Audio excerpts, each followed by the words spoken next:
Good morning, good morning. Welcome again to my channel. Magandang umaga po sa lahat. At welcome po ulit sa ating Bible reading ngayong umagang ito.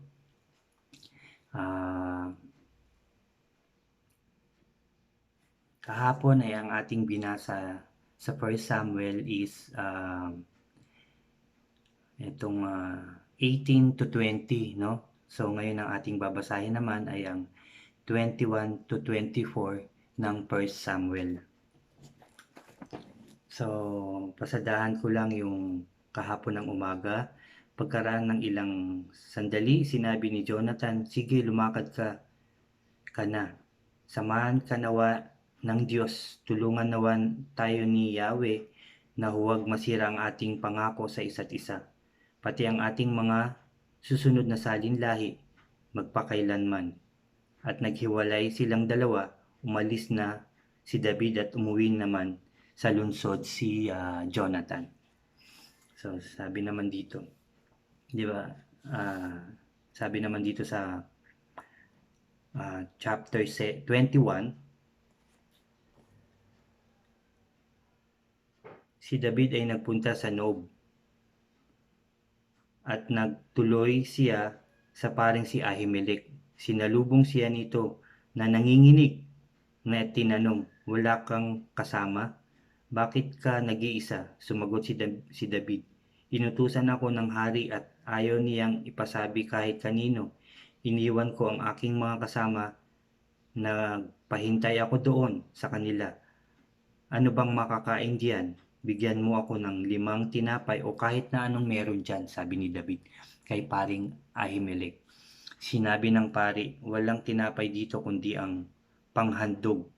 Maaari ko itong ibigay sa inyo kung ang mga kasamahan mo'y hindi sumiping sa babae bago magpunta rito." Sumagot si David, "Ang totoo, hindi kami sumisiping sa babae kapag may lakad kami, kahit pang karaniwan lamang. Ngayon pa kaya na di karaniwan ang lakad namin," sabi ni David, no? At ibinigay ng pari kay David ang tinapay na panghandog sa harapan ni Yahweh upang ang mga ito'y palitan ng bago sa araw na iyon. Tapos, nagkataon na ron si Doeg na Edomita, ang pinakapuno sa mga pastol ni Saul upang sumamba kay Yahweh. So, tao daw ni Saul, si Doeg. Tinanong ni David si Ahimelech, "Wala ka bang sibat o tabak diyan? Hindi ako nakapagdala kahit anong sandata sapagkat madalian ang utos ng hari," sabi ni David. Sumagot ang pari, "Ang tabak lamang ng Pilisteyong si Goliath na pinatay mo ang narito, nakabalot ng damit at nakatago sa likod ng epod. Nakasabit, kunin mo kung gusto mo." Sa sagot naman ni David, "Iyan ang pinakamainam, ibigay mo sa akin," sabi ni David. Tapos nagpatuloy na si David sa kanyang paglalakbay, ano? Sabing ganyan. Tapos eto sabi dito, "Nang araw na iyon si David ay nagtuloy ng pagtakas kay Haring Saul at siya ay nagpunta kay Akis na hari ng Gat. Ngunit nakilala siya ng mga tauhan ni Akis at sinabi nila, 'Di ba't iyan si David na hari sa kanyang bayan? Siya ang tinutukoy ng mga mananayaw sa awit nilang pumatay si Saul ng libo-libo, si David na may 10,000 sabi. Pinag-isipang mabuti ni David ang usapang ito at siya ay natakot sa maaaring gawin sa kanya ni Haring Akis, kaya't nagkunwari siyang baliw nang siya ay hulihin. Nagsulat siya sa mga pader ng pintuang bayan at hinayaang tumulo ang kanyang laway. Kaya sinabi ni Akis sa kanyang mga tagapaglingkod, "Bakit iniharap ninyo iyan sa akin? Hindi ba ninyo nakikita't baliw? Masakit na ang ulo ko," sabi niya. "Ang dami ng baliw dito, bakit idinagdag pa ninyo iyan? Isang iyan," sabi ganyan, "ilayon ninyo iyan," sabi gano'n. Nagbaliw-baliwan si Saul. Mula sa Gad tumakas si David at nagtago sa kuweba ng Adullam. Nabalitaan ito ng kanyang mga kapatid at kanyang buong pamilya, kaya silang lahat ay nagpunta roon at sumama sa kanya. Sumama yung kanyang mga kapatid, ano. Mula roon, nagtuloy sila sa Mispan ng Moab. Sinabi niya sa hari doon, ipinakiusap ko po na pabayaan muna ninyo rito sa Moab ang aking mga magulang hanggat hindi ko tiyak kung ano ang gagawin sa akin ng Diyos. Ipinagkatiwala nga niya ang kanyang mga magulang sa hari ng Moab at ang mga ito'y nanatili roon habang nagtatago si David sa kuweba. Kasi nagtatago nga siya kay Haring Saul. Sabi ganyan. Sinabi ng propeta kay Gad, huwag kang manatili rito, magpunta ka sa sakop ng Juda. Sumunod naman si David at siya ay nagpunta sa kagubatan ng Heret. Sabing ganun. Nabalitaan ni Saul kung saan nagtatago si David at ang mga kasama nito. Nakaupo siya noon sa ilalim ng punong tamarisko sa ibabaw ng isang burol sa Gibeah. Hawak niya ang kanyang sibat at nakapaligid sa kanya ang kanyang mga tauhan. No, nakapaligid. Sinabi niya sa mga ito, sagutin ninyo ako sa itatanong ko sa inyo. Sabing ganyan, mga Benhaminita. Sabing ganyan, mabibigyan ba kayo ni David ng kahit isang pirasong bukid o ubasan? Gagawin ba niya kayong mga opisyal sa kanyang hukbo? Bakit isa man sa inyo ay walang nagsabi sa akin tungkol sa kasunduan ng anak kong si Jonathan at David? Bakit isa may walang nakapagsabi sa akin tungkol sa pakikiisa ni Jonathan kay David laban sa akin? Sabi ni Haring Saul. Sumagot si Doeg, ito yung nakakita kay David, ano. Sumagot si Doeg sa isa sa tauhan ni Saul, nakita ko po si David nang magpunta sa Nob kay Ahimelech na anak ni Ahito. Sumangguni pa si Ahimelech kay Yabe para kay David at binigyan pa ito ng pagkain.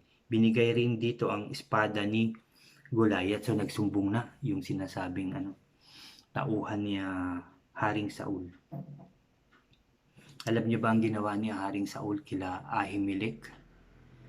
So nagpunta sila sa lugar ng mga pari at pinapatay ni Saul lahat ng paring nandun, pati ang kaneto, no? Inutusan ni Haring Saul ang mga tauhan niya, ngunit walang magbuhat ng kamay sa mga pari, kaya inutusan niya yung nakakita kay Saul na para patayin itong mga paring ito. Ito ang sabi dito sa verse 11. Pinatawag ng hari si Ahimelech at ang lahat ng kasambahay nito sa napawang mga pari sa Nob. Humarap sila sa hari. Tinawag ni Saul si Ahimelech at kanyang sinabi, Ahimelech, makinig ka. Nakikinig po ako, mahal na hari, sagot ni Ahimelech. Sinabi ni Saul, bakit ka nakipagsabuatan kay David laban sa akin? Bakit mo siya binigyan ng sandata at pagkain? Bakit mo siya isinangguni sa Diyos? Hindi mo ba alam na pinagtatangkaan niya akong ng masama? Yun ang sabi ni Haring Saul, no? Sumagot si Ahimelech, hindi po ba siya ay manugang ninyo at pinakamatapat ninyong tauhan? Hindi po ba siya ang pinakapuno sa inyong mga kawal at iginagalang sa lahat ng buong kaharian? At ngayon ko lamang po ba siya isinangguni sa Diyos? Huwag po kayong magalit sa amin, mahal na hari. Wala po kaming nalalaman sa ibinibintang ninyo sa amin. Yun ang sabi ng paring Ahimelech. Sinabi ni Saul, mamamatay ka ngayon, Ahimelech, pati ang iyong buong angkan.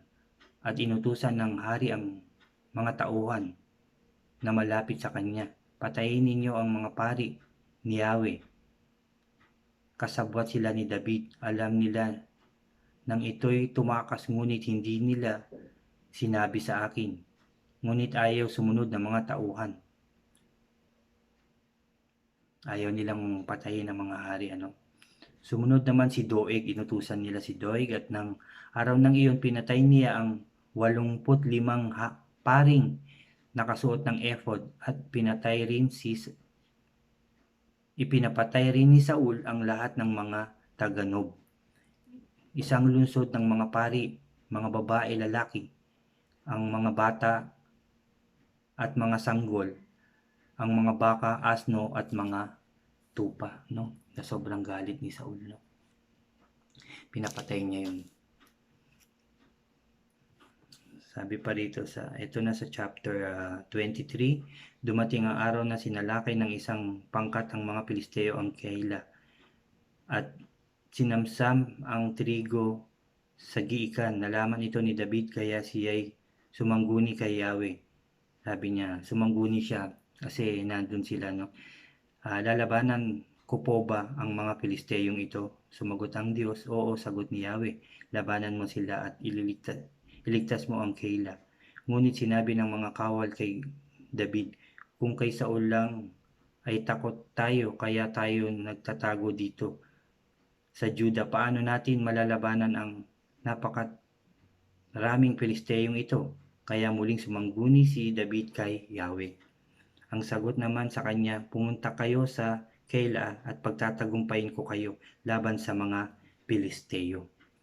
So, talagang laging sumasangguni si David bago siya lumaban o sumalakay.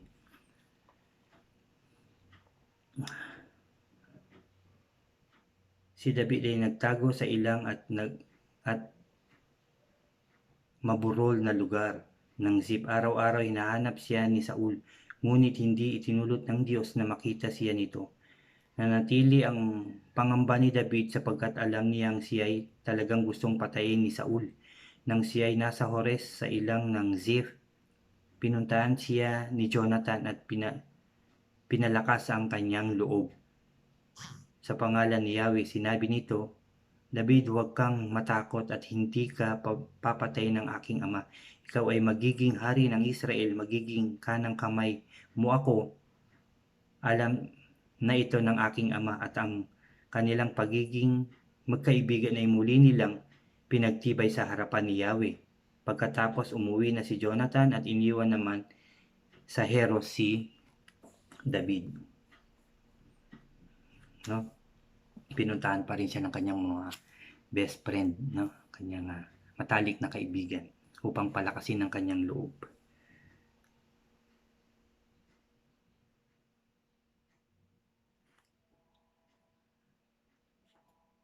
Sabi pa rito sa verse 24, at sila'y nauna kay Saul, puntahan si David naman at ang kanyang mga kasamaan ay nasa ilang noon ng Moab at Arab, gawing timog ng Hesmon. Lumakad si Saul at ang kanyang mga tauhan upang hanapin si David.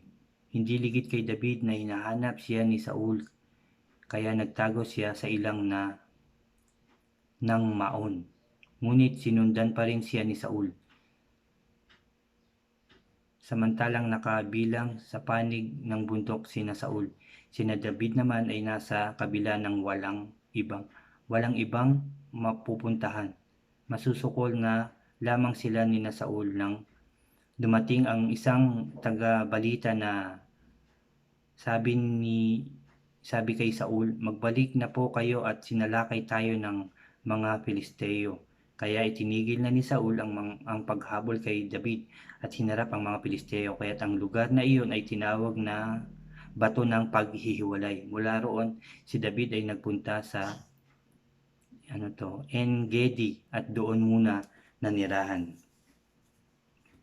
Ito sa chapter 24. Nang magbalik si Saul mula sa pagtutugi sa mga Pilisteo, may nagsabi sa kanya, si David ay nasa ilang ng En-Gedi, kaya kumuha siya ng 3,000 mahuhusay na kawal mula sa Israel at isinama ang mga ito sa paghahanap ng kay David sa kaburulan ng mailap na kambing.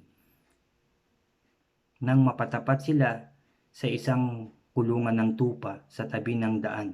Ito, pakinggan nyo. Dumumi si Saul sa loob ng kuweba sa tapat ng mga kulungan ng tupa. Nagkataon naman si David at ang kanyang mga tauhan ay nagtatago sa loob ng kuwebang iyon. Sinabi kay David ng kanyang mga tauhan, ito na ang katuparan ng sinasabi ni Yahweh na ibibigay ko sa iyo ang iyong kaaway at maaari mong gawin sa kanya ang gusto mo. Dahan-dahan lumapit si David at pinutol ang laylayan ng kasuotan ni Saul. Nang magawa niya ito, inusig siya ng kanyang budhi sapagkat para na niyang nilapastangan ang hari. Sabi naisip ni David. Sinabi niya sa kanyang mga tauhan, huwag nawang itulot ni Yahweh na gawan ko ng masama ang hari na kanyang hinirang. Pinakiusap ni David ang kanyang mga kasama na huwag saktan si Saul. Tumayo na si Saul at umalis. Sabi dito, nang lumayo si Saul, na makalayo na si Saul, lumabas ng kuweba si David at sumigaw, mahal kong hari. Nang lumingon si Saul, buong paggalang nang yumukod si David. Sinabi niya, bakit po kayo naniniwala sa mga sabi-sabi sa inyo na gusto ko kayong patayin? Mapapatunayan ko sa inyo na hindi totoo iyon. Kanina sa yungib ay binigyan ako ni Yahweh ng pagkakataong mapatay kayo. Gusto na ng mga tauhan kong patayin kayo, ngunit hindi ko ginawa. Sinabi ko sa kanila na hindi ko maaaring pagbuhatan ng kamay ang aking hari sapagkat siya'y pinili ni Yahweh. Narito ama ko, ang kapiraso ng laylayan ng iyong balabal. Kung ito'y naputol ko sa inyong kasuotan, magagawa ko rin patayin kayo noon kung gusto ko, sabi ni David. Ito ang katunayan na hindi ko kayo gagawa ng masama kahit pinagpipilitan ninyo akong patayin. Hatulan nawa tayong dalawa ni Yahweh, siya na ang magpaparusa sa inyo, sabi ganyan. Ngunit hindi ko kayo maaaring pagbuhatan ng kamay gaya ng kasabihan ng matatanda. Masamang tao lamang ang gumagawa ng masama. Yun daw ang kasabihan ng matatanda na masamang tao lang ang gumagawa ng masama. Kaya hindi ko kayo pagbubuhatan ng kamay. Sino ba ako upang hanapin ang hari ng Israel? Isang patay na aso o pulgas lamang ang aking katulad. Si Yahweh nawa ang humatol sa ating dalawa. Magsiyasat nawa siya at ipaglaban ako at iligtas sa inyong mga kamay. So napakabuti pa rin ni David, Hindi pa rin niya pinagbuhatan ng kamay si Haring Saul. Pagkatapos magsalita ni David, sinabi ni Saul, David, anak ko, ikaw nga ba yan? At siya'y tumangi. Sinabi pa ni Saul, tama ka David at ako'y mali. Sinuklian mo ng mabuti ang masamang ginawa ko sa iyo. Ito'y pinatunayan mo ngayon, hindi mo ako pinatay kahit inilagay na ako ni Yahweh sa iyong mga kamay. Bihira sa tao ang makagawa ng ginawa mo. Ang pawalan pa ang kaaway na sa ilalim na ang kanyang kapangyarihan. Pagpalain ka nawa ni Yahweh sa ginawa mo ito sa akin.